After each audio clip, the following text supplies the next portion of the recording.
Sembah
anugerah mampu jadikanku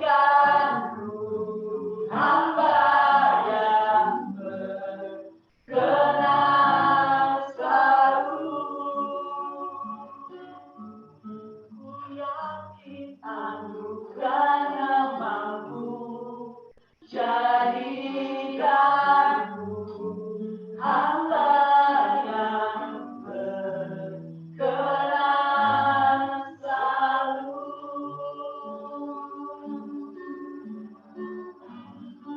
Anugerah-Mu cukup Tuhan buat kami Tuhan. Anugerah-Mu memampukan kami Tuhan. Bukan kuat gagah kami Tuhan. Setiap hari demi hari kami sungguh-sungguh Tuhan bisa berdiri sampai hari ini Tuhan, karena Roh-Mu Tuhan, karena Engkau Tuhan yang memegang tangan kami. Tidak payah usia tidak payah usia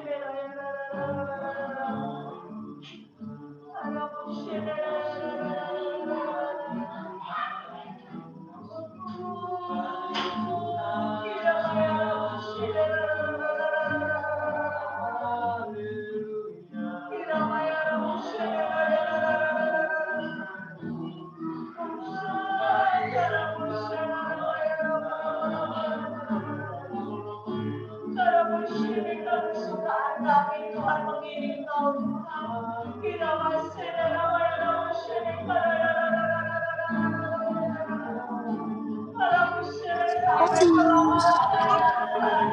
sampai selama-lamanya buat hati kami ini Tuhan.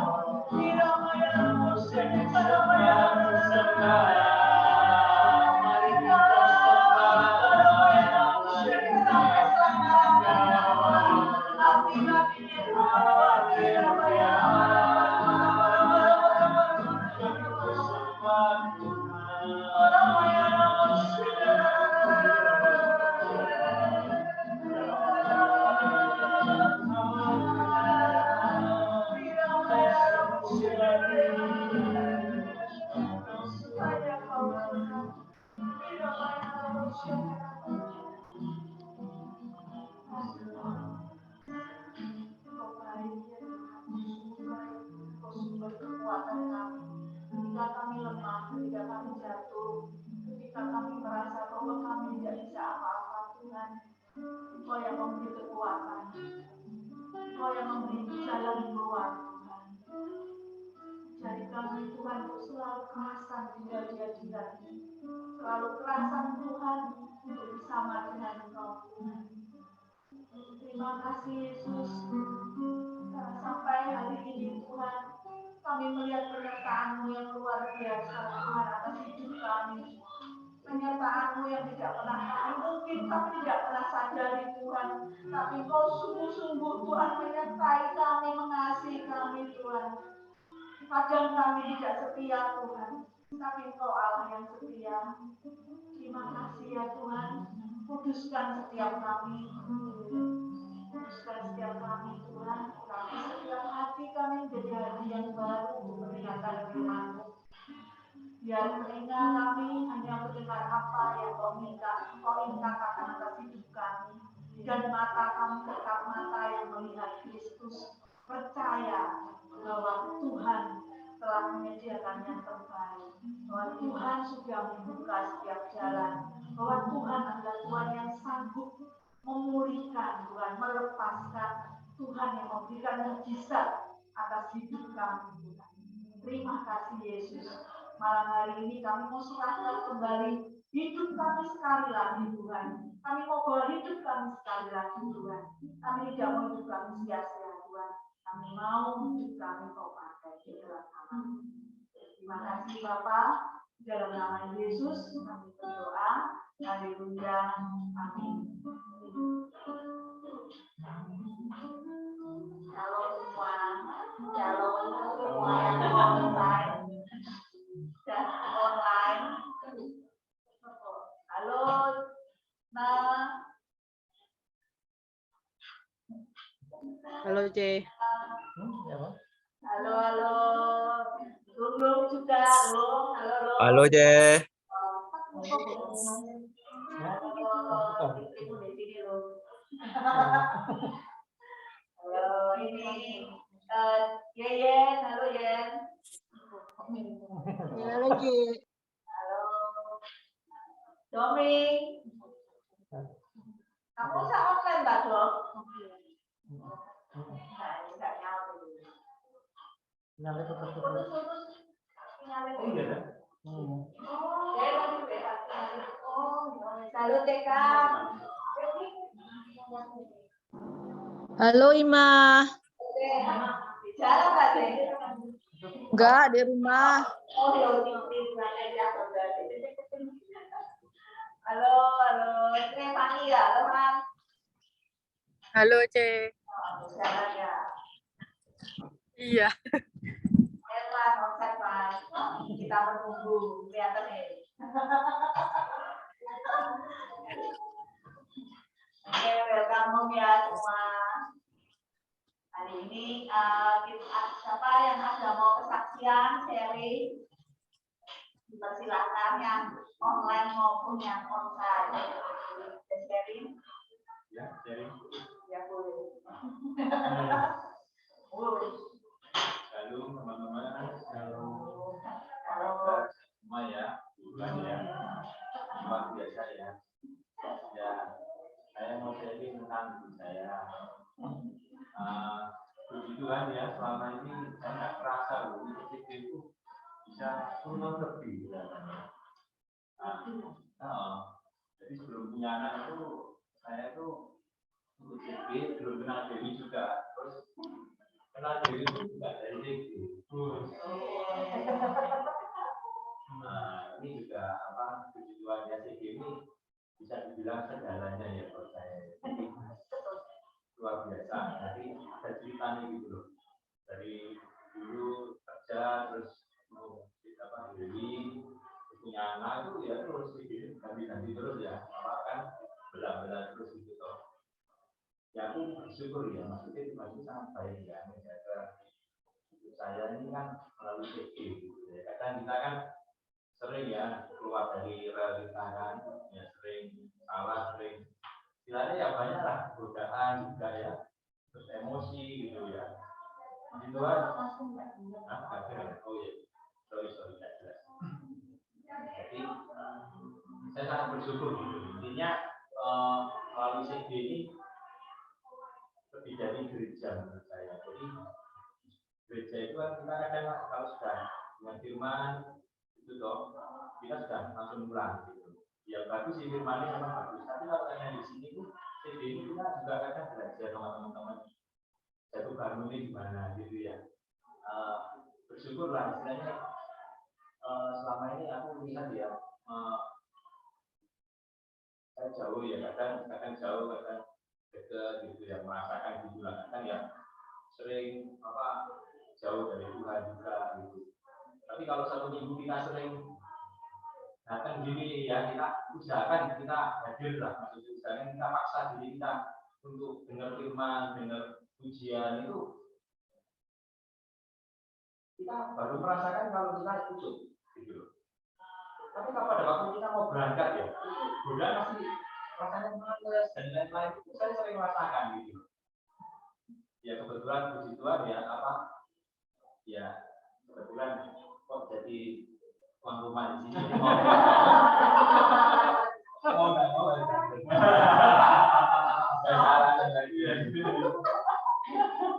Tapi ya itu hobi saya maksudnya itu kalau orang Cina bilang hobi. Tapi kalau saya bilang itu ya kasih karunia. Kadang seperti anak kecil ya saya merasa itu kalau saya kasih mainan gitu ya. Kalau anak kecil kan kasih mainan ya. Kalau saya mungkin kasih bukan gitu. Ya kalau mungkin kasih kesehatan gitu kan. Bisa dong gitu. Lebih senang akan mainan itu. Kalau anak kecil kan gitu kadang kasih mainan gitu ya. Terus lupa apa lain. Terus mainan terus apalagi lagi beli ya bisa mainan. Sering kali saya lihat tuh saya kayak anak kecil itu. Ya puji Tuhan ya tak tahu gimana ceritanya, pokoknya ya intinya gitu. Intinya saya ini kalau ini minimal punya satu, yaitu taat. Bu, kamu ngomongnya kayak apa nih atau kayak anak yang kedua yang diceritakan sama firman Tuhan itu tentang anak dua musuh itu ya. Meskipun kita jauh dari Tuhan nanti suatu saat timingnya kita pasti percaya ya. Kita ini dalam lindungan, dalam pemeliharaannya gitu. Yaitu yang aku dapatkan dari CG ya. Nah, ini yang aku dapatkan dari CG. Terus ada ini sempat saya itu juga membaca firman ya pagi hari itu ya kebetulan mau sharing harus baca firman dulu ya kan. Kalau nggak ada firman kan kurangnya apa gitu ya. Saya itu baca tentang ini anaknya Daud itu Salomo ya. Salomo. Saya itu baca dari awal Salomo itu tentang Salomo. Pada waktu Tuhan sudah Daud manggil Salomo, kamu ganti aku, sudah waktunya aku gantikan kamu. Saya baca pelan-pelan gitu kan, kok menarik ya ceritanya ya. Salomo akhirnya diangkat kok.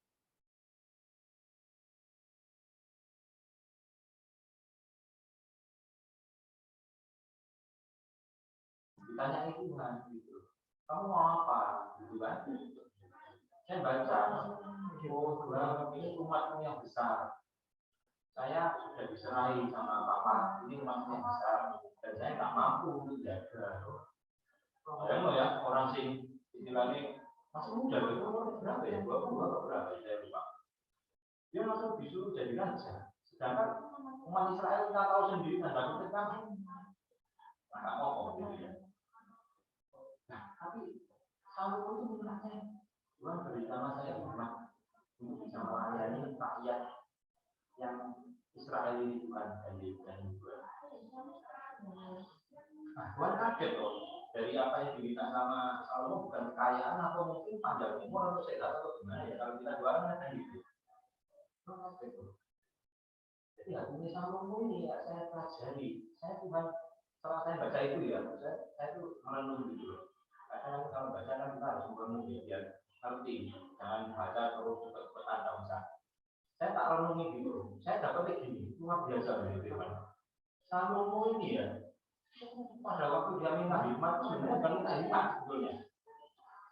Kalau saya rasakan itu, dia punya hati itu melayani. Cuma dengan hikmat, memang alatnya hikmat. Kalau tanpa hikmat kan nggak bisa dia menimbang-nimbang perkara-perkara yang ada di Israel sedikit banyak.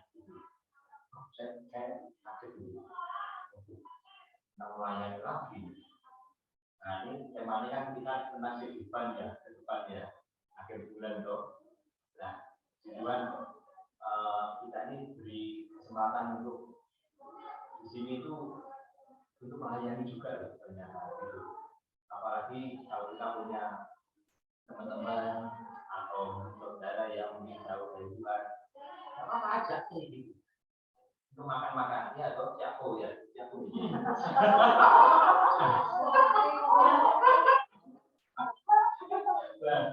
Gak apa-apa, ikut tak apa-apa. Kita enjoy aja gitu. Nah, mari lanjut. Makanannya sih ya, non kolesterol ya. Nah di situ aku dengar firman itu lagi dari melayani baru jujur ya. Jadi dulu kayak anak kecil tadi itu. Kalau disuruh papa yang melayani ya, ayo lo bersihkan ini. Kadung seneng melayani tadi dulu yang saya ceritakan. Pasti kita kan, aduh, gitu kan. Nah di sini kita disuruh ajar taat. Ya nih, memang ya. Saya ini belajar itu satu hal yang saya nggak boleh bilang. Mungkin kalau kita jauh dari Tuhan ataupun apa itu memang proses ya, menurut saya. Tapi satu, itu papa kita. Kita harus taat, harus punya ketaatan. Lain lagi kalau kita bukan papa ya. Tapi ini istilahnya kan apa ya? Istilahnya kita nggak taat pun nggak apa gitu. Kalau papa itu kan menghendaki sesuatu yang terbaik untuk anak-anaknya. Jadi kadang Tuhan bilang enggak, kita harus taat gitu. Meskipun menurut kita nih, kita yang ingin atau kita yang mimpi kita di situ atau di mana gitu ya. Kalau Tuhan bilang enggak, ya kita harus taat gitu.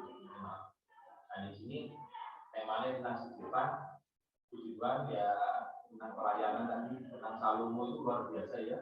Salomo itu setelah saya baca itu ya sampai habis, sampai dia minta hikmat itu, ternyata setelah dapat hikmat itu ya, semua yang tanda kutip yang tidak sejalan sama dia diperadakan semua gitu. Luar biasa. Terus saya gitu baru baca itu langsung saya anggap ini ya, yang kurang benar tak peradakan lagi. Saya punya semangat ini. Luar biasa. Firman itu kalau dia dan amin ya, betul ya. Yang pertama katakannya dan amin ya. Semua itu mereka benar langsung peradakan lagi. Saya ingat itu ceritanya Salomo itu luar biasa. Sampai sama Pak Salomo ke sahabat itu tidak tahu kurang ingat saya. Cuma bagusnya gitu. Kalau kita sudah dapat, kalau kita melayani Tuhan ya dengan sungguh hati, Tuhan pasti akan promosikan kita. Tuhan pasti akan melihat hidup kita lebih lagi. Karena kita tidak tahu apa yang kita butuhkan atau mungkin kita yang merenungkan atau kita yang pikirkan gitu ya. Kadang luar biasa kok. Saya ini jujur aja ya, belum tahu mungkin sebagian cerita saya ya. Saya dulu tuh mau main aja nggak punya uang. Hidup saya tuh ya istilahnya dari dulu ya, maksudnya bahkan istilahnya ya kadang minjem gitu sampai minjem juga dari merit sampai dari pun sampai apa istilahnya beli rumah pun saja itu ngutang sampai istilahnya itu wah jalan dua itu tidak masuk akal kan. Saya itu sampai berani nego dulu sama developernya itu. Nggak tahu gimana saya itu sebenarnya pada waktu dulu diajak Dewi suruh jalan-jalan dari rumah itu ciut nyarinya, nggak punya uang suruh cari-cari. Dia malu tuh. Nggak apa jalan-jalan dulu. Tapi nggak bisa apa taat. Disuruh jalan-jalan dulu. Sampai istri taat.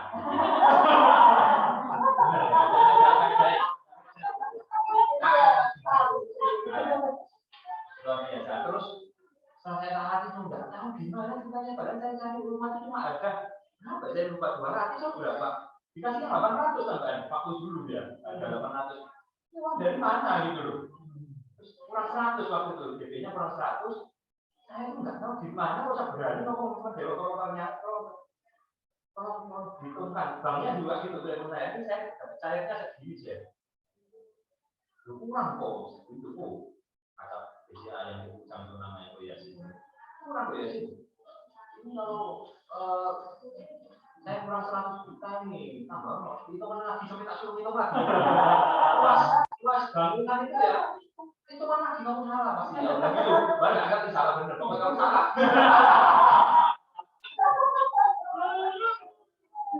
Itu lagi bener, ditambahin kamu. Oh iya, toiletnya belakang belum dihitung ya. Waduh, itu kan lagi kok. Itu kan lagi ya udah gitu. Akhirnya mentok cek kurang 100 juta. Tapi dikasih itu loh, tidak tahu gimana ceritanya saya ini sampai berani utang. Tak utang ya 100 juta di developer. Developer diutangi mana? Mana ada developer diutangi ini? Citranya tidak ya kamu di citranya tidak bisa pak kunci atau dan lainnya loh. Dan kemudian rumah sini orangnya nggak tahu itu apa ya apa ceritanya nggak tahu juga. Papa nggak punya uang bapak. Ibu bapak nggak punya uang. Pak, terakhir atas nama aku Pak itu. Tapi jam sih ya. Jadi itu maksud saya tuh kalau kita taat, kita kembali lagi ya. Kalau kita taat sama istri, melalui istri ya. Kita nggak tahu ya. Ya toh. Taat. Isin meskipun isin garis kesel dengan segi kesel. Sebagian besar kalian merasakan nggak seperti saya? Saya loh sangat merasakan. Disuruh ke gereja, disuruh kayak gitu. Aku males sih tak. Males. Wow. Pingpong ya. Aduh, ini kok. Saya tunggu ini kok. Mana bantuan? Di situ saya juga memang taat ya. Jadi ayo kita belajar Minimal satu lah saya minta. Ya konco-konco juga ada teman-teman kita ada di saya ya. Ojo punya teman. Kita datang ya ada ya. Tato ya dengan firman apalagi dengan ujian kita kadang saya kadang nangis juga nggak tahu nangis apa kok gitu ya anak itu kadang-kadang dengan ujian itu nangis kadang-kadang ini ya ternyata itu bukan saya aja yang merasakan itu bahkan banyak saya lihat videonya orang-orang tuh gitu merasakan bahkan saya tuh ya itu lah maksudnya tidak terlalu panjang ya sorry ya. Jadi taat satu badan, taat dan melayani yang kedua. Jadi kalau kita sudah taat, kita sudah tahu kebenaran ya. Kalau kita sudah dimenangkan oleh Tuhan tanpa sedikit pun usaha dari kita, mungkin kita sedikit itu ya taat gitu ya. Tuhan minta kita untuk melayani. Tapi Salomo tadi punya hati yang sangat besar, hikmat yang menurut saya kita Salomo itu dia hanya untuk melayani Israel tadi. Mungkin melalui hikmat tadi yang kita sama-sama. Itu aja yang saya ceritakan. Puji Tuhan. Semoga berkati semuanya. Terima kasih ya Pak Devi. Luar biasa. Sekali itu saya lagi masuk tuh. Nanti mana juga.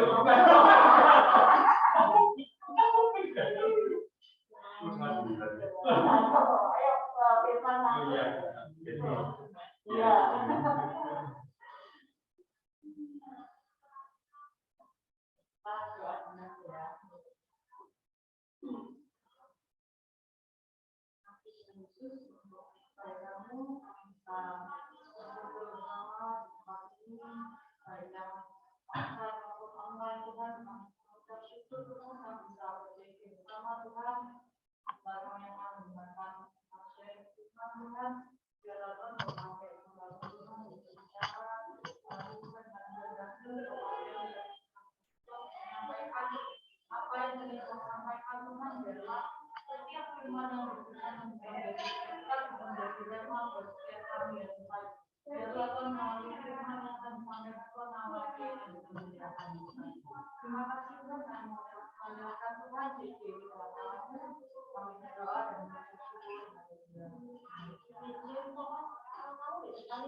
Tapi sharingnya panjang pun enggak.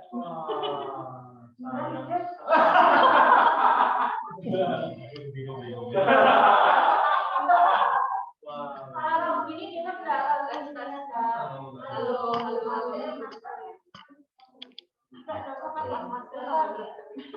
Gak usah pakai ini ya. Coba langsung di depan komputer. Kalau gini dengar enggak? Halo. Tes. Pakai itu kan? Tes dulu ya. Yang pakai handphone takutnya kan enggak masuk. Iya, aku bingung. Enggak masuk di sini. Coba ngomong tes ya. Tes 1 2 3. Halo. Halo, Cedon. Dengar enggak ya?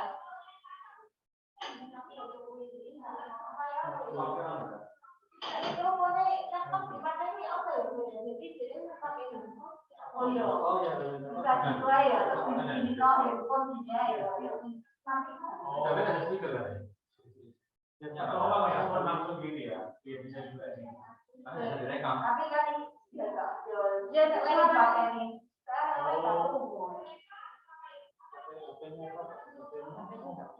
Tapi ini aku tidak win.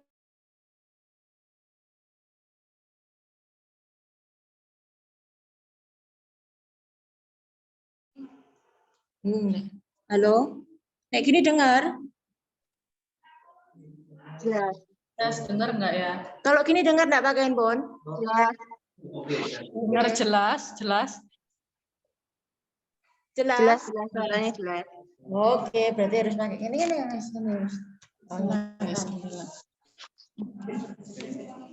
Oke, jelas ya?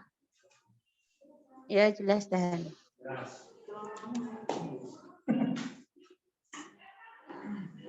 Oke, shalom teman-teman semua. Halo. Ini aku ngeliatnya ke sini. Ke kamera itu aja, tambah bingung nih. Oke,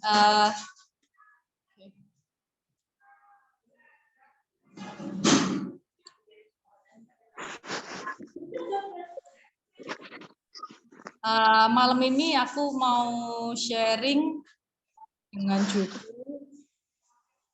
mengasihi orang yang mengecewakan kita. Tak tambahi ya depannya. Belajar mengasihi orang yang mengecewakan kita. Kenapa kok tak tambahi belajar? Karena mengasihi orang yang mengecewakan itu memang nggak gampang. Jadi kita perlu sama-sama belajar ya. Oke, pertama kita buka dulu di Yohanes 13 ayat 4. Yohanes 13 ayat 4. Tak bacakan aja ya. Lalu bangunlah Yesus dan menanggalkan jubahnya. Ia mengambil sehelai kain lenan dan mengikatkannya pada pinggangnya. Kemudian ia menuangkan air ke dalam sebuah basi dan mulai membasuh kaki murid-muridnya, lalu menyekanya dengan kain yang terikat pada pinggangnya itu. Maka sampailah ia kepada Simon Petrus.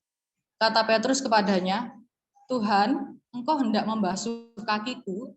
Jawab Yesus kepadanya, apa yang kuperbuat engkau tidak tahu sekarang, tetapi engkau akan mengertinya kelak. Nah, kita belajar selama kita menjadi anak-anak Tuhan, Tuhan tuh mengajarkan kita untuk bisa mengasihi, nggak cuma mengasihi Tuhan, tapi juga mengasihi sesama ya. Kadang kalau misal kita ditanya ini sama orang, bisa nggak kamu mengasihi Tuhan?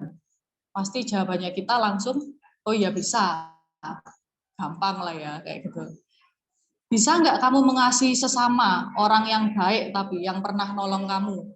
Ya pasti gampang lah ya, pasti bisa.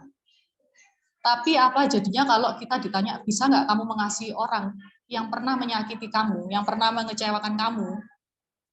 Mungkin bisa jadi jawabnya ya, tak pikir-pikir seae, gitu ya. Kok enak ya, kayak gitu ya. Ya memang nggak mudah gitu loh mengasihi orang yang sudah mengecewakan. Tetapi Tuhan tuh mengajarkan kita untuk mengasihi itu nggak cuma orang yang baik sama kita, tapi juga orang yang bahkan pernah mengecewakan atau menyakiti kita ya. Seperti di Lukas 6 ayat 27, saya bacakan aja. Lukas 6 ayat 27. Tetapi kepada kamu yang mendengarkan aku berkata, kasihilah musuhmu, berbuatlah baik kepada orang yang membenci kamu, mintalah berkat bagi orang yang mengutuk kamu, berdoalah bagi orang yang mencaci kamu. Nah, ini ayatnya luar biasa ini ya. Kalau baca ini kayak rasanya berat sekali gitu. Harus meminta berkat bagi orang yang mengutuk kamu, berdoa bagi orang yang mencaci kamu. Tapi ya memang kalau kita itu jalan sama Tuhan, ya mau nggak mau memang kita harus belajar untuk mengasihi sesama kita, bahkan orang yang sudah mengecewakan kita. Balik lagi mengenai yang tadi kita baca ya, mengenai Yesus membasuh kaki murid-muridnya itu, waktu aku baca itu aku sempat kayak bertanya-tanya, kenapa kok Tuhan Yesus yang membasuh kaki murid-muridnya? Kenapa kok bukan murid-muridnya yang membasuh kaki Yesus, atau paling enggak ya murid-muridnya saling membasuh lah kayak gitu ya. Kenapa kok Tuhan Yesus malah yang melakukan itu, padahal dia ini seorang raja, anak Allah, seorang guru, tapi malah melakukan itu buat murid-muridnya kayak gitu. Kenapa? Karena Yesus itu berusaha memberikan teladan buat murid-muridnya bahwa dia ini yang seorang Tuhan, seorang guru, seorang anak Allah, tapi dengan penuh kerendahan hati, dia mau untuk melakukan hal yang mungkin kalau kita mikir membasuh kaki ini kan kayak hal anggapannya ya rendah gitu ya. Tapi Tuhan tuh mau dengan penuh kerendahan hati melakukan itu. Di Yohanes 13 ayat 13 dikatakan, kamu menyebut aku guru dan Tuhan, Dan katamu itu tepat, sebab memang akulah guru dan Tuhan. Jadi, jikalau aku membasuh kakimu, aku yang adalah Tuhan dan gurumu, maka kamu pun wajib saling membasuh kakimu. Sebab aku telah memberikan suatu teladan kepada kamu, supaya kamu juga berbuat sama seperti yang telah kuperbuat kepadamu. Nah, jadi jelas ya, Tuhan tuh pengen ngasih contoh. Jadi Tuhan tuh bukan orang yang ngasih omongan jangan gini, tapi dia tidak melakukan. Tapi dia tuh melakukan bahkan lebih luar biasa kayak gitu ya. Dikatakan di ayat ini, aku telah memberikan kamu pun wajib saling membasuh kakimu. Waktu aku baca kata-kata ini tuh aku kayak mendapat sesuatu tuh kayak bahasa simpel itu ya. Kayak kamu tuh menjalin hubungan sama orang, belajarlah untuk menjadi orang yang bisa menghargai orang lain, yang bisa mengasihi orang lain. Jangan cuma maunya tuh dihargai, dihormati, tapi nggak pernah mau mengasihi orang lain, nggak pernah mau menghargai orang lain kayak gitu ya. Jadilah orang yang selalu rendah hati. Seringkali saat kita menjalin hubungan dengan orang lain tuh bisa timbul masalah karena kita tuh memiliki kayak hati yang menyepelekan orang lain. Banyak terjadi sih saat sekarang-sekarang ini ya, apalagi ya kalau orang yang sukses, orang yang berduit, orang yang terlihat mungkin kaya kayak gitu ya. Kalau menjalin hubungan sama orang tuh bisa jadi mereka tuh kayak menyepelekan orang lain. Gampangannya misal nggak usah temen lah. Kadang ada saudara bahkan yang misal dia terlihat lebih sukses daripada saudara-saudara yang lain. Itu bisa jadi kalau ketemu itu kayak nuturi, terus kayak ya pokoknya intinya tuh kelihatan kalau dia tuh sombong gitu loh, kayak meninggikan dirinya terus kayak gitu. Nah itu membuat saat menjalin hubungan tuh nggak bisa baik karena menyepelekan orang lain, merendahkan orang lain, merasa mereka lebih hebat, jadi mereka lebih butuh dihargai. Pernah nggak ketemu sama orang, misal kita ngobrol, aku pernah ikut Ko Yudi khotbah dulu, dia pernah ngomong katanya, kalau ketemu sama orang yang sombong itu capek. Contohnya kayak gini, misal kita ngomong apa, dia balas omongan kita dengan berusaha meninggikan dirinya terus kayak gitu. Oh aku lebih gini, misal kita ngomong kerjaan kayak gini, dia ngomong, oh kerjaanku tuh lebih gini, aku tuh lebih gini, semuanya pokoknya dia lebih. Sampai Ko Yudi itu pernah ngomong, capek ngomong be orang kayak gitu itu, ngeladeni orang kayak gitu tuh paling males kayak gitu ya. Soalnya fokusnya tuh pada dirinya sendiri terus, menyombongkan diri, meninggikan dirinya terus. Tapi sekarang ini banyak orang-orang kayak gini. Apalagi di zaman-zaman kayak sekarang ini ya, ditambah lagi dengan adanya sosmed, banyak orang yang kayak berlomba untuk terlihat lebih kaya, lebih berduit, terlihat di Instagramnya atau di sosmednya, postingannya kelihatan, kaya sekali, kelihatan bahagia sekali, padahal kita nggak pernah tahu di dalamnya seperti apa. Tapi gawatnya adalah orang sekarang itu mudah terpancing melihat kayak gitu, merasa iri hati. Oh iya ya, kok dia kayak lebih bahagia ya dari aku. Pernikahannya kayaknya kok fine-fine aja, nggak ada masalah, hidupnya bahagia, keuangannya berkecukupan. Rasanya kok enak padahal hidupnya nggak taat ambek Tuhan. Kita sing wis taat ambek Tuhan, tapi kok hidupnya ya gini-gini aja kayak gitu loh. Jadi kita punya perasaan, kita nggak sadar kita punya perasaan iri hati, sampai kita curiga sama Tuhan. Kita merasa Tuhan ini gak sayang be aku kayak gitu. Tuhan ini orang dunia malah diperhatikan, sing kita sing taat be Tuhan malah kayak gini gitu kayak gitu ya. Nah, itu hal-hal yang membuat kita itu akhirnya muncul iri hati, dan saat menjalin hubungan dengan orang kita tuh nggak bisa untuk menjalin hubungan yang baik. Kita merasa negatif thinking terus sama orang. Kita merasa, wes kamu itu pokoknya gak cocok lah sama orang ini, soalnya ini orang kaya gini-gini, jadi yang dipikirnya tuh yang jelek-jelek kayak gitu ya, sehingga nggak akan bisa memiliki hubungan yang baik dengan orang lain gitu. Nah, lalu bagaimana solusinya agar kita itu bisa memiliki hubungan yang baik dengan sesama?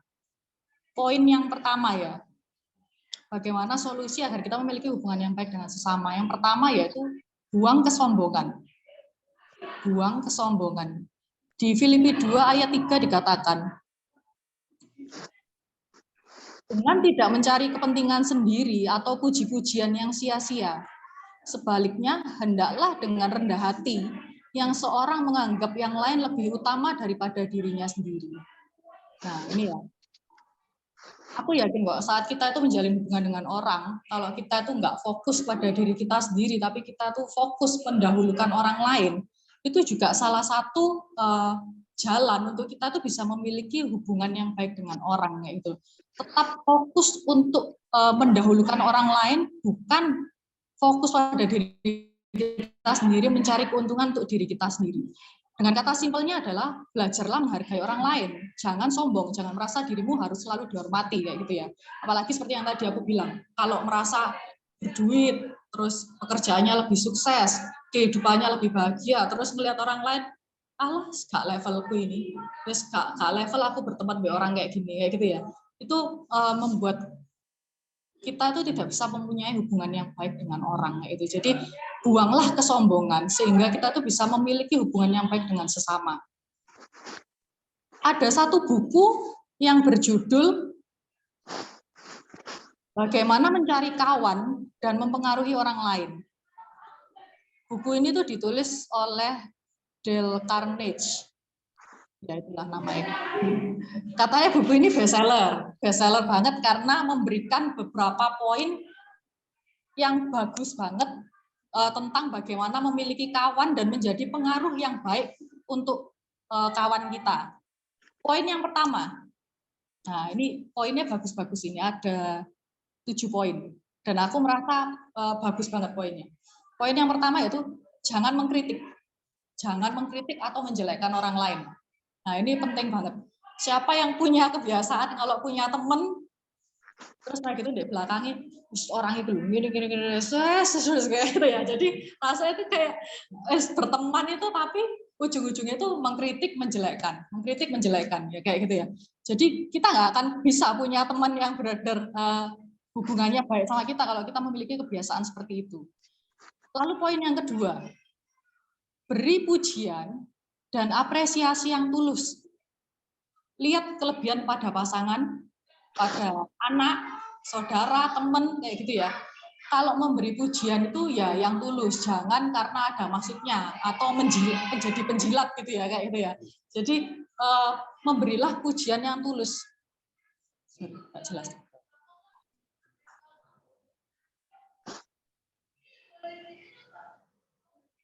Bentar ya, oke. Jadi poin yang kedua, berilah pujian dan apresiasi yang tulus. Paling gampang wis dalam rumah tangga lah ya. Banyak kita tuh misal udah hidup lama sama pasangan kita, terus ngeliatnya itu kayak gini. Aduh, suamiku itu ya wes modelnya kayak ini. Apa pokoknya semua dikritik, semua yang jelek itu dikeluarkan kayak gitu. Terus nanti ngeliat suami istrinya misal, wah istriku ini paling gampang kan kayak orang-orang sekarang ini bilangnya gini, habis punya anak itu harus merawat badan, harus gini kayak gitu ya. Padahal dia nggak ngelihat, maksudnya perjuangan seorang istri itu seperti apa. Tapi yang dikeluarkan itu adalah mengkritik, terus tidak pernah memuji, tidak pernah memberi apresiasi. Padahal ada hal kecil yang dilakukan sama istrinya itu tidak pernah dilihat. Padahal itu hal yang baik, tapi nggak pernah dilihat. Yang dilihat cuma yang jelek kok kayak gitu. Jadi jangan pernah melakukan hal seperti itu. Berikan pujian dan apresiasi yang tulus. Lalu yang ketiga, jadilah pendengar yang baik. Jangan cuma pengen didengerin. Nah ini banyak juga yang kayak gini ya. Pengennya curhat, tapi terus gak mau denger lah. Pokoknya curhat, begitu dikasih masukan gak ngurus. Pokoknya aku maunya curhat gitu ya. Aku maunya aku yang didengar. No. Terus nih orang lain butuh kita gak mau mendengarkan ya itu. Jadi fokusnya selalu pada dirinya sendiri. Itu ya benar-benar gak baik ya seperti itu. Lalu poin yang keempat. Hargai orang lain dan buat dia merasa dirinya penting. Hargai orang lain dan buat dia merasa dirinya penting. Yaitu seperti yang tadi aku bilang, belajarlah mengutamakan orang lain ya. Jangan fokus pada diri sendiri. Lalu yang kelima, jangan suka berdebat. Nah ini juga ini penting juga. Kadang ada aku punya kayak ya keluarga yang atau temen lah, misal kalau kita kumpul itu kita membahas apa tapi terus berdebat akhirnya yang dibahas ini nggak tercapai, malah tukaran sendiri kayak gitu ya. Jadi jangan pernah mementingkan berdebat. Pernah dengar orang pepatah ya, apa ya? Menang debat bisa membuat kehilangan kawan. Jadi jangan pernah belani berdebat hal yang nggak penting sampai akhirnya membuat hubungan itu jadi tidak baik. Lalu yang keenam, kalau ya itu tadi ya di poin yang kelima jangan berdebat. Tapi kalau kita mempunyai pendapat yang berbeda, maka di poin keenam sampaikanlah pendapat dengan sopan dan hargai pendapat orang lain. Wes kalau ketemu sama orang ngobrol membahas sesuatu nggak usah berdebat. Tapi hargailah pendapat orang lain kayak gitu ya. Kalau misal nggak sesuai ya sampaikan baik-baik, tapi nggak usah berdebat sampai akhirnya berantem kayak gitu ya. Lalu poin yang ketujuh, jika salah maka akui dan segera minta maaf. Jangan merasa diri paling benar dan menyalahkan orang lain terus. Nah ini mengenai minta maaf ini juga lumayan banyak orang yang susah melakukan ya. Lebih gampang menyalahkan daripada minta maaf. Ya. Tapi ya itu tadi, poin-poin ini yang disampaikan itu benar-benar bagus semua. Karena saat kita itu fokusnya ya pada diri kita sendiri, pada keuntungan diri kita sendiri, ya percaya nggak percaya kita mau menjalin hubungan dengan siapapun, kita nggak akan bisa menjalin hubungan yang baik. Karena ya fokusnya itu yang salah pada diri kita sendiri, pada keuntungan diri kita sendiri kayak gitu. Jadi mulai sekarang mari kita sama-sama belajar untuk membuang kesombongan, belajar untuk mempedulikan orang lain, belajar untuk mendahulukan orang lain, mengasihi orang lain, kayak gitu ya. Lalu di poin yang kedua, hal dalam mengasihi orang yang mengecewakan kita, di poin yang kedua adalah menjaga hati. Menjaga hati itu apa sih?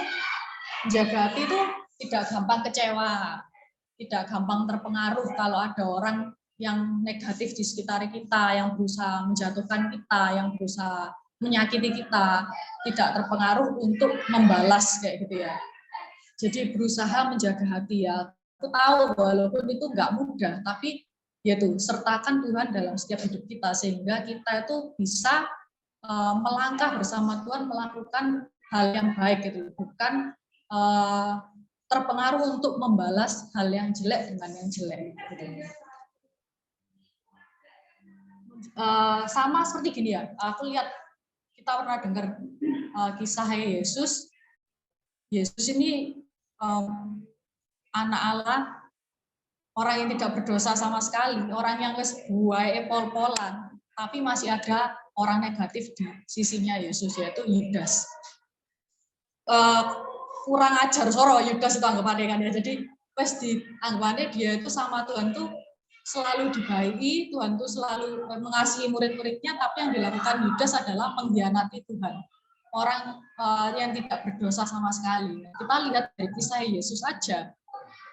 Anak Allah yang tidak memiliki dosa sama sekali aja masih ada orang negatif di sekitarnya yang menyakiti. Apalagi kita yang manusia biasa ini, pasti akan ada orang-orang seperti Yudas di sekitar kita itu pasti banyak. Tapi tergantung respon hati kita, bagaimana sikap hati kita untuk menjaga hati supaya tidak terpengaruh untuk membalas. Kayak Tuhan Yesus tuh aku yakin kalau misalnya Yudas melakukan dosa dengan mengkhianati, terus Yudas datang kepada Tuhan minta ampun, pasti Tuhan diampuni. Tapi Yudas terlalu keras hatinya, tidak minta ampun, malah bunuh diri. Jadi wes nggak minta melakukan dosa, tidak minta ampun, malah bunuh diri. Jadi kayak wes benar-benar hancur total ya gitu ya. Lain kasus dengan Petrus. Petrus juga melakukan kesalahan dengan menyangkal Tuhan Yesus, nggak cuma sekali, tapi sampai 3 kali. Tapi Petrus dengan rendah hati meminta ampun kepada Tuhan, Tuhan mengampuni, bahkan Tuhan memberikan tugas kepada Petrus, gembalakanlah domba-dombaku. Nah dari situ tuh terbukti bahwa pintu pengampunan tuh selalu terbuka pada Tuhan Yesus gitu. Jadi aku melihat kisah Yesus seperti ini tuh kayak benar-benar mengajarkan aku untuk kita tuh bisa menjadi seperti Bapa kita di surga. Dia orang yang tidak berdosa sama sekali, Bapa di surga yang tidak berdosa sama sekali, bisa dikhianati seperti itu, bisa disangkal tapi tetap mengampuni. Nah, memang itu nggak mudah.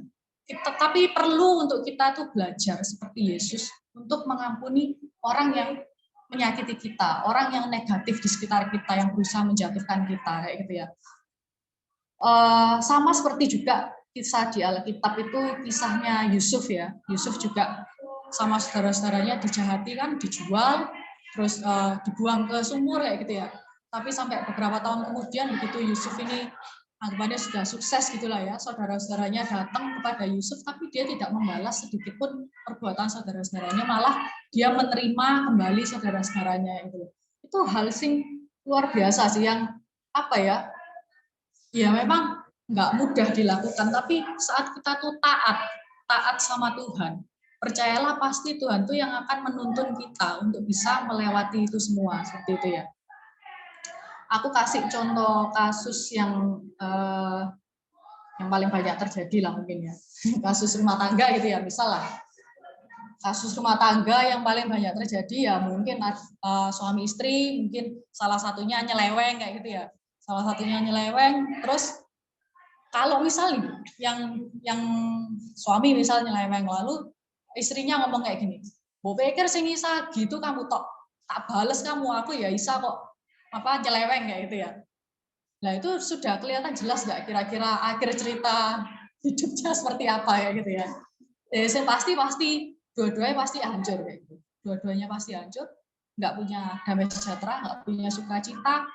Anak-anaknya pun ya kasihan pasti broken home. Jadi intinya itu saat kita dijahati tapi kita membalas dengan kejahatan juga nggak akan ada hasil yang bagus kayak gitu. Tapi lain cerita jika pasangan yang diselingkuh itu misal memberikan pengampunan, berjalan bersama Tuhan, dia taat sama Tuhan untuk mengampuni, mengasihi suaminya lagi. Aku yakin pelan-pelan pasti Tuhan tuh akan pulihkan keluarganya kayak gitu ya. Entah nanti pernikahannya dipulihkan menjadi bahagia lagi, terus suaminya bertobat benar-benar atau istrinya bertobat benar-benar kalau misal istrinya nyeleweng kayak gitu ya. Tapi ya itulah, kalau kita itu benar-benar taat sama Tuhan, pasti akan ada hasil yang baik yang Tuhan berikan untuk hidup kita. Gitu. Jadi jangan pernah saat orang itu menabur sesuatu yang jelek sama kita juga menabur yang jelek. Tapi biarlah saat orang menabur yang jelek, kita tuh membalas sesuatu yang baik sehingga suatu saat kita bisa menuai hal yang baik juga dalam hidup kita, gitu ya. Terkadang memang hal-hal yang nggak enak dalam hidup kita itu Tuhan izinkan terjadi untuk membentuk kita tuh menjadi pribadi yang lebih baik lagi, gitu loh. Kalau aku ingat yang Kak Doming 2 minggu lalu sempat sharing ngomong yang diselingkuhi pacarnya dia, terus dia berusaha untuk mengampuni, kan dia bilang ya kayak mengampuni itu kayak bebannya benar-benar lepas semua gitu. Ya itu emang benar. Sama kayak waktu aku sharing di bulan April lalu, aku dikecewakan sama orang, aku disakiti sama orang, tapi Tuhan tuh benar-benar membentuk aku untuk belajar mengasihi, belajar mengampuni. Saat aku memutuskan mengampuni itu benar-benar kayak ya tuh kayak sing Kak Domi ngomong, kayak beban itu semua itu lepas kayak gitu. Dan pelan-pelan kayaknya kelihatannya tuh perlahan tapi pasti kayak Tuhan tuh membawa ke jalan yang lebih baik lagi kayak gitu. Jadi mari kita tuh sama-sama belajar melakukan seperti yang Bapa kita di surga lakukan. Walaupun dia disakiti, dia dikhianati, tapi dia dengan tulus hati membuka pintu pengampunan seperti itu ya. Belajarlah menjaga hati, itu di Alkitab ditulis juga, jagalah hatimu dengan segala kewaspadaan, karena disitulah terpancar kehidupan. Jadi marilah kita belajar untuk menjaga hati kita, untuk tidak terpengaruh pada orang yang negatif, orang yang menyakiti kita, orang yang mengecewakan kita, tapi belajar untuk melepaskan pengampunan dan tidak membalas. Itu poin yang kedua ya. Lalu kita masuk di poin yang ketiga mengenai mengasihi orang yang mengecewakan kita. Poin yang ketiga adalah melakukan hal yang baik. Melakukan hal yang baik. Kita banyak belajar dari kisah Yesus. Dia anak Allah, dia datang ke dunia untuk melayani. Mari kita melakukan juga seperti Yesus melayani, walaupun tindakan kita mungkin bisa disalahartikan. Kayak tadi Ko Jeffrey ngomong, ayo kita itu melayani kayak gitu ya. Mari kita itu melayani kayak gitu loh. Ya memang benar. Saat kita itu bisa melakukan hal yang menyenangkan hati Tuhan, kenapa kita nggak memilih untuk melakukan itu? Mari kita melakukan hal yang menyenangkan Bapa kita di surga dengan kita melayani, dengan kita melakukan hal yang baik. Walaupun misal nih kita ngomong Cek Evan lah misal, kita ini punya niat baik, kita kayak kata itu Jevi, kamu tahu siapa temanmu yang mungkin jauh dari Tuhan, siapa yang lagi misal terpuruk atau apa, kita mengajak dia untuk datang kepada Tuhan, untuk ikut Cek Evan, terus kita disalahartikan, wah Siki pasti ono maksud elek ini kayak gitu ya. Ya sudah biarin kayak gitu. Biarkan aja kita fokus pada tujuan kita ke Tuhan gitu ya, untuk menjangkau jiwa, untuk melayani, untuk mengasihi. Nanti Tuhan yang akan melakukan bagiannya. Mungkin Tuhan bisa membalikkan pikiran orang yang berpikir jelek ke kita tuh dengan nanti suatu saat orang ini berpikir, oh iya ya, ternyata maksudnya orang ini melakukan hal baik ke aku tuh ternyata kayak gini loh.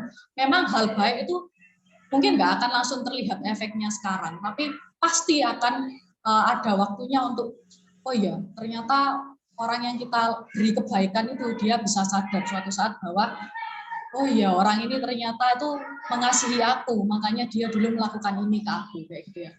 Jadi selagi kita tuh bisa melakukan hal yang baik, melayani, ayo kita lakukan hal yang menyenangkan hati Tuhan gitu ya. Meskipun efeknya tidak terlihat langsung, tapi yang penting kita fokus pada tujuan kita menyenangkan hati Tuhan, supaya apa yang Tuhan kehendaki itu bisa terjadi. Dikatakan di Amsal 27 ayat 6, seorang kawan memukul dengan maksud baik, tetapi seorang lawan mencium secara berlimpah-limpah.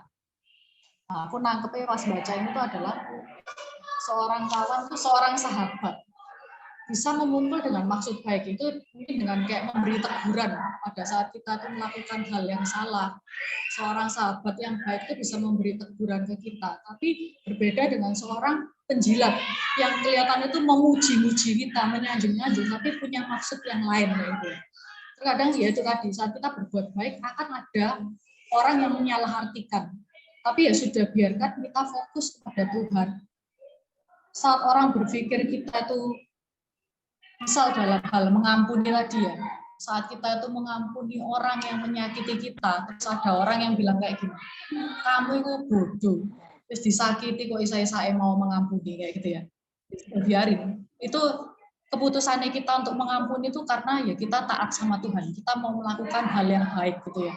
Toh mengampuni loh, itu bukan, itu anggapannya kalau aku merasakan ya, mengampuni itu efeknya lebih ke diriku sendiri kayak gitu loh. Aku benar-benar lepas dari semua beban, aku benar-benar kayak hidup benar-benar tertuju sama Tuhan, tuh kayak benar-benar dekat sama Tuhan ya itu ya. Jadi mau orang bilang kita itu bodoh, mau orang bilang kita itu apapun lah menjelekkan kita karena kita melakukan hal yang baik, sudah biarkan kita tetap fokus pada Tuhan, kita berada di jalan Tuhan, melakukan hal yang menyenangkan hati Tuhan. Nah, terus di ayat yang terakhir di Galatia 6 ayat 9. Janganlah kita jemu-jemu berbuat baik, karena apabila sudah datang waktunya, kita akan menuai jika kita tidak menjadi lemah. Karena itu, selama masih ada kesempatan bagi kita, marilah kita berbuat baik kepada semua orang, tapi terutama kepada kawan-kawan kita seiman. Kayak yang tadi aku bilang, orang yang menabur perbuatan jelek akan menuai jelek. Tapi kalau kita terpancing untuk membalas dengan hal yang jelek juga, suatu saat kita juga akan menuai hal yang jelek. Jadi saat orang menabur hal yang jelek kepada kita, kita membalas sesuatu yang baik, sehingga suatu saat kita akan menuai hal yang baik. Kayak gitu ya. Jadi 3 poin tadi yang tak sampaikan dalam hal belajar mengasihi orang yang mengecewakan kita, yaitu yang pertama adalah buang kesombongan, yang kedua menjaga hati, lalu yang ketiga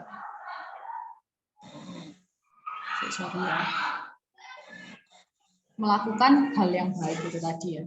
Nah, aku mau nutup dengan sedikit sharing yang beberapa waktu lalu aku tuh sempat ngobrol sama saudara kembarku. Dan itu ada cerita, mungkin bukan aku sendiri yang mengalami, tapi aku merasa sharingnya ini kayak luar biasa dan aku udah terberkati gitu ya. Jadi aku mau sharing ini pun aku juga sudah minta izin sama kembaranku dan suaminya. Jadi dia tuh suaminya kembaranku ini namanya Wijaya. Dia itu punya keluarga di mana keluarganya tuh masih beberapa tuh masih kayak beragama Konghucu gitu ya. Terus kayak beberapa tahun yang lalu itu papai si Wijaya ini tuh meninggal terus dikubur. Kuburannya itu posisinya lebih tinggi dari kuburannya Pak Tone masalah kayak gitu ya. Nah terus ada satu saudara papa ini yang omnya Wijaya ini, dia itu ngomong kayak gini, anak-anak papa Wijaya itu namanya siapa ya, aku lupa pokoknya anak-anak ini tuh kok hidupnya tambah enak ya, nah kayak gitu, kok hidupnya tambah enak ya, kerjaannya rasanya sukses, mobilnya api, ini gini-gini, jadi semua yang dilihat tuh dari segi kayak gitu. Terus dia punya perasaan iri hati. Terus karena dia melihat, oh kok anak-anaknya, Papa Wijaya itu namanya Jing, panggilannya itu Jing. Dia bilang, kok anaknya Jing ini kok hidupnya kok enak ya, misalnya. Aku yakin ini pasti karena satu hal, bilang. Karena kuburannya Jing itu lebih tinggi dari kuburannya Mak Engkonge, bilang kayak gitu. Nah, jadi berkatnya tuh nggak nyampe ke ini keturunan sing lain, nyandet soalnya kena kuburannya Papa Wijaya itu kayak gitu ya. Nah terus sampai akhirnya tuh berdebat terus, keluarga besar ini kayak berdebat minta kuburannya Papa Wijaya ini dibongkar. Harus dibongkar dan dibuat lebih rendah supaya keluarga yang lain tuh bisa menerima berkatnya juga kayak gitu. Sampai aku kasih cerita itu, gendut gak masuk akal, gak masuk akal seru pemikirannya ya. Tapi ya mungkin memang ada orang-orang yang masih punya pemikiran seperti itu, ya masih ada yang seperti itu ya itu. Pokoknya intinya tuh sampai akhirnya satu om ini tuh kayak melakukan hal-hal itu sing yang memberikan omongan-omongan sing nggak baik kayak gitu tadi ya, kayak jadi orang sing anggapannya toksik gitu lah ya, jadi ngomong di keluarga ini kayak gini, di sana kayak gini itu. Terus anak Ejing ini pokoknya gini-gini ini harusnya bongkar pokoknya gitu ya. Intinya sampai keluarga Wijaya Dewa ini kayak berdebat sendiri mau diseriusi mau bongkar kuburannya papai, tapi Wijaya itu ngomong kayak gini, nek adik-adik itu semua ngomong ya wes nek mau dibongkar ya enggak apa-apa, sing aku inget tuh kayak gitu. Tapi Wijaya itu ngomong gini, aku enggak melok-melok. Aku wes beragama Kristen, aku enggak percaya kayak gituan. Dia bilang kayak gitu. Lek kalian mau bongkar silakan, aku enggak melok-melok. Aku wes percaya dengan Tuhanku, aku enggak ngurusi kayak gituan. Dia tuh bilang kayak gitu intinya. Nah, terus akhirnya hubungannya keluarga Wijaya ini dengan Ome itu enggak baik. Nah, pokoknya benar-benar enggak baik. Sampai satu saat Ome ini tahu-tahu sakit ginjal gitu. Terus dia masuk rumah sakit, memang umurnya ya wis tua gitu ya. Dia masuk rumah sakit, terus dia tuh tahu-tahu ngomong, kepengen ketemu sama anak-anak Ejing, bilang kayak gitu, sama Sawi dan sama Wijaya dan saudara-saudaranya. Dia tuh pengen ketemu juga sama Mama Wijaya juga. Soalnya katanya mau minta maaf kayak gitu ya.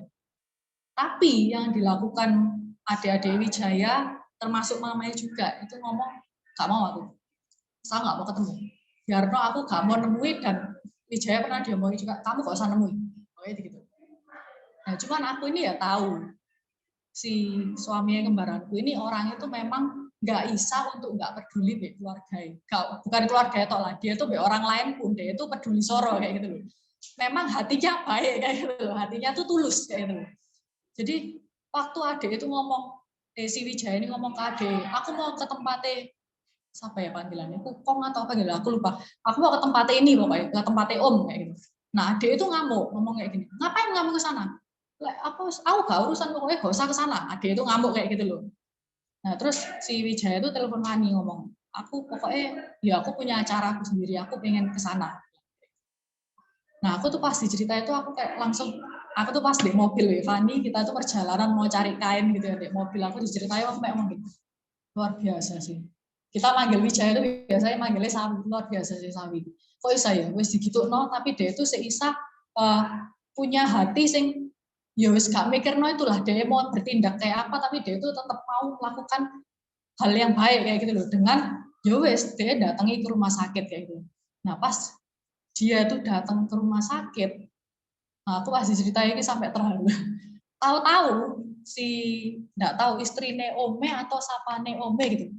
Itu bongok manggil si Wijaya itu kan panggilannya WW nama Chinese. WW ngomong gitu. Ini loh. Om loh mau terima Tuhan Yesus. Awas ceritanya nyetir itu langsung air mata aku menetes. Aku sampai ini luar biasa soro sih sampai mungkin si Wijaya memutuskan ya wis aku gak urusan, aku podo mbek saudara sing lain gak urusan mbek kamu. Dia nggak akan mendapatkan kabar yang benar-benar bahagia soro dengan orang sing percaya agama sing kayak gitu ya. Terus dia memutuskan untuk aku mau terima Tuhan Yesus kayak gitu. Itu kayak buat aku ya itu tadi ya. Saat orang menabur hal yang jelek, tapi mungkin Wijaya itu tidak membalas dengan kejelekan, tapi dia membalas dengan hal yang baik. Ternyata ada hadiah yang luar biasa soro ya, itu sebuah keselamatan gitu loh. Dia orang yang menyakiti ini tadi menerima Tuhan Yesus kayak gitu ya. Terus nggak sampai situ tok. Ternyata hari itu Ome itu mau keluar dari rumah sakit. Soalnya sudah diizinkan keluar dari rumah sakit. Nah, si Wijaya ini ngomong ke Fani, yang tak anterno pulang ya. Terus Fani tuh ngomong, yakin tak kamu itu? Iya, nggak apa-apa, tak anterno pulang. Tapi aku boleh nggak nanti sebelum pulang tak ajak pergi makan dulu. Aku diceritain itu sampai luar biasa orang ini kayak gitu ya. Terus tak diajak makan. Terus kayak gitu diajak makan tuh nggak salah ke IBC. Nah aku tahu IBC itu kan makanannya ya nggak sih murah-murah banget ya, lumayan lah harganya. Lumayan lah ya itu ya. Nah terus si Wijaya tuh izin ya Fani ngomong boleh ya aku ngajak ke sini ya. Aku tahu sih pasti kayak ya pasti yang kayak cuman aku kok kepikiran pengen ngajak ke sana. Jadi singkat cerita pergilah makan ke IBC. Mari makan pas dia mau bayar tuh enggak salah bone itu habisnya 600.000 atau berapa gitu. Soalnya ada keluarga yang lain juga lah nggak salah ya diajak makan. Pas si Wijaya ini mau bayar, ini hal yang luar biasa. Mbaknya tuh ngomong, Pak, notanya sudah dibayar. Dibayar wes apa? Dipikirnya BOM ya? Sama orang di meja itu. Aku siapa emang itu? Nah, ternyata orang di meja itu adalah dulu itu teman cegene kita. Si Ko Freddy, tahu nggak ya? Iya, Ko Freddy. Iya. Saya nggak tahu moro-moro datang deh makan terus ketemu Sawi gitu moro-moro dibayar bone ya. Terus si Wijaya tuh kok ojo kontek ya terus Sawi nggak apa-apa aku kepengen kok bayari kamu sampai aku tuh pas itu aku diceritain Fan itu jujur aku itu sampai nangis gitu loh. Aku sampai gini ya ampun Fan aku terharu boleh yang tak buat sharing ya ini ceritamu ya nggak apa-apa aku sampai benar-benar kayak merasa ya ini loh orang sing maksudnya melakukan hal yang jahat dibalas dengan kebaikan. Ternyata saat kita itu nggak memikirkan itu semua, Tuhan tuh yang memikirkan kita kayak gitu ya. Jadi ya itu tadi jangan pernah saat orang menabur hal yang jelek, saat orang mengecewakan kita, orang menyakiti kita, terus kita tuh berpikiran untuk membalas hal yang jahat juga. Tapi kita lakukan seperti yang Bapa di surga lakukan dengan kita menabur sesuatu yang baik, membalas sesuatu yang baik. Nanti Tuhan yang akan membela kita, Tuhan yang akan perhatikan kita, dan ya, Tuhan sudah membela kita, Tuhan sudah memperhatikan kita, itu tindakannya luar biasa soalnya kayak gitu ya. Jadi yuk kita sama-sama belajar mengasihi orang yang mengecewakan kita, tidak membalas kejahatan dengan kejahatan, tapi kita fokus di jalan Tuhan, melakukan hal yang menyenangkan hati Tuhan. Terima kasih. Jadi di sana ya ngomongin. Iya. Apa ya?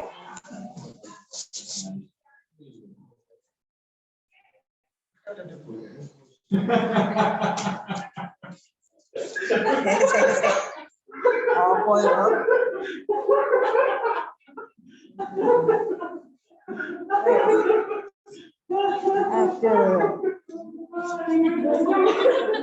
Ngomong apa sih?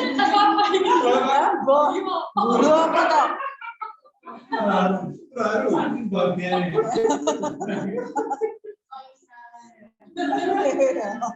Aneh. Guru apa toh? Ini ya berarti ya, itu deh ya. Oke, thank you ya Debbie, sharing firman-nya sangat memberkati. Jadi kita itu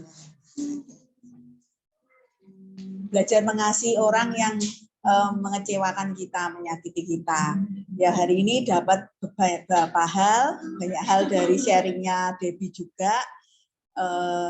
Puji Tuhan kita ini punya Tuhan Yesus yang sudah kasih teladan bagaimana Tuhan sendiri kan juga dikhianati ya, dan bagaimana Tuhan itu juga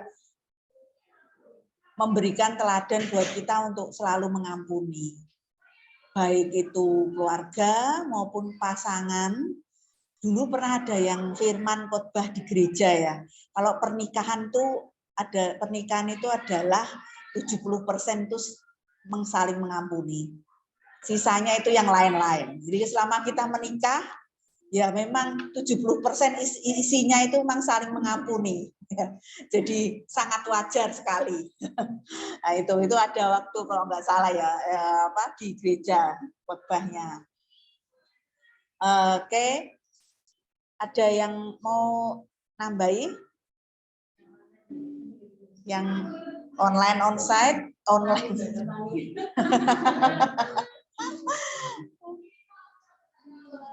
Oke, kalau nggak ada, kita tutup doa CG ya.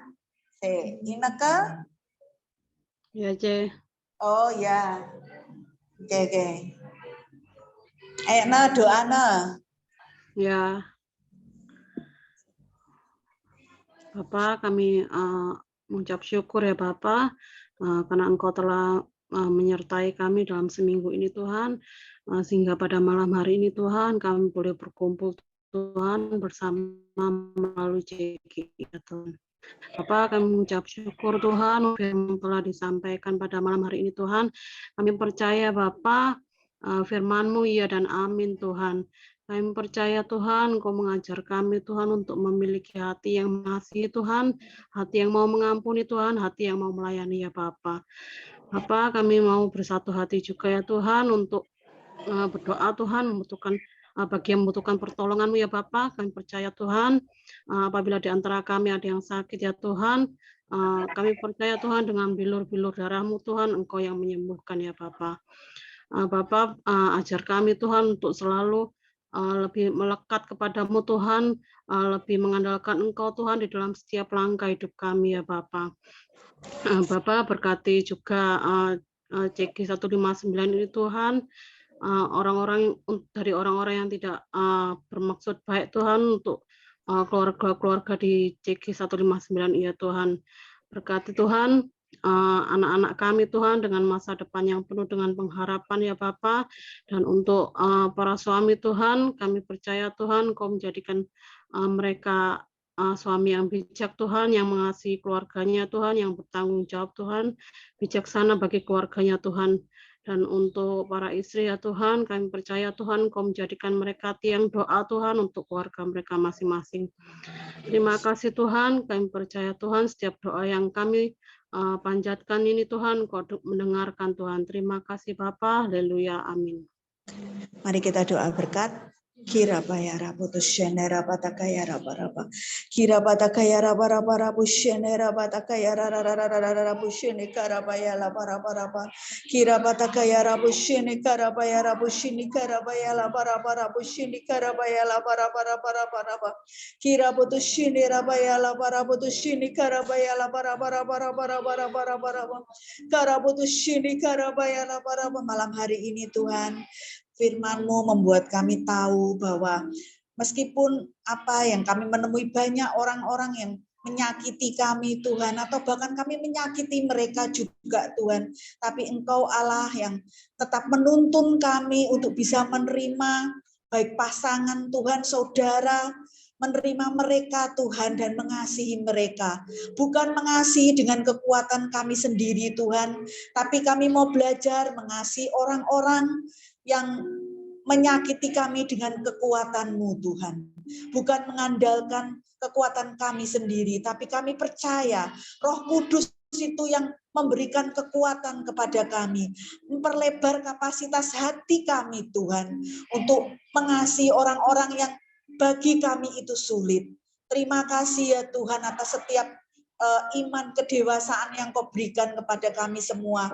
Hari ini biarlah firman-Mu itu bertumbuh di dalam hidup kami Tuhan, berbuah-buah kali lipat Tuhan, sehingga ketika kami menghadapi tantangan demi tantangan, bertemu dengan orang lain, bertemu dengan saudara, bahkan dengan pasangan, dengan anak kami Tuhan, kami bisa menjadi kasih Kristus di keluarga kami Tuhan. Kami bisa menjadi garam, kami bisa menjadi teladan Tuhan. Biar perkataan-perkataan kami menjadi berkat.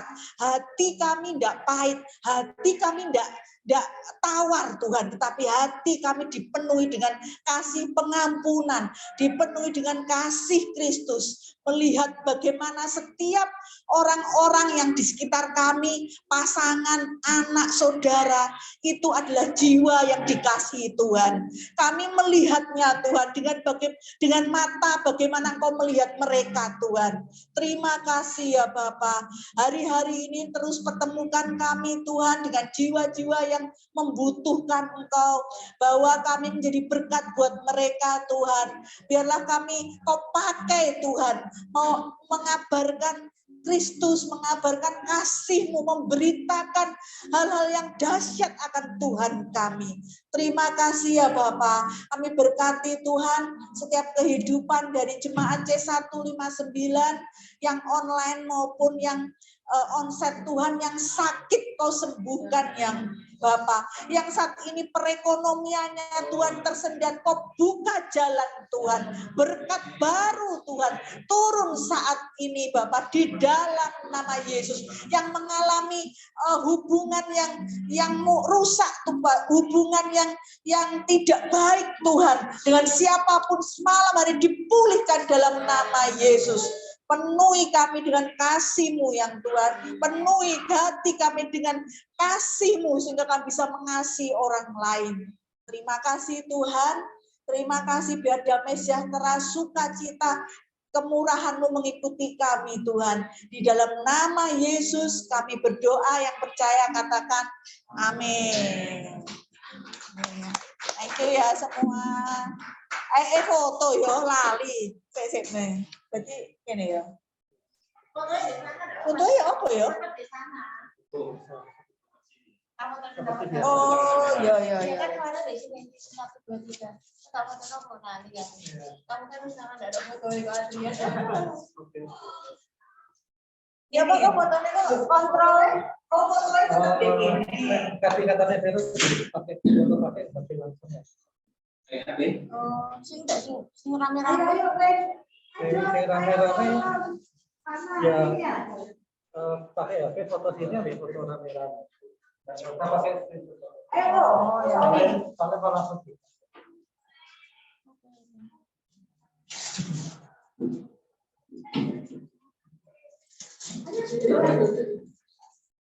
Di sini foto dulu. Barangan mundur kita harus mundur sih. Aduh.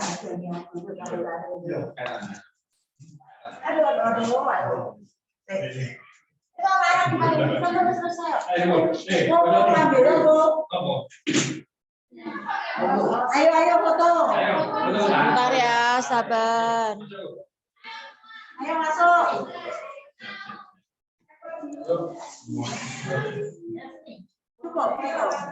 Lihat di layar ya. Layarnya mana? Layar itu loh, maksudnya orangnya masuk kafe belum merasa dirinya. Oh ya.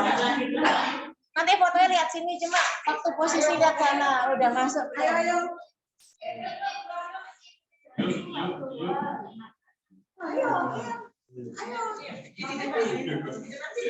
Wes ya, ini. Gitu sih, belum kafe.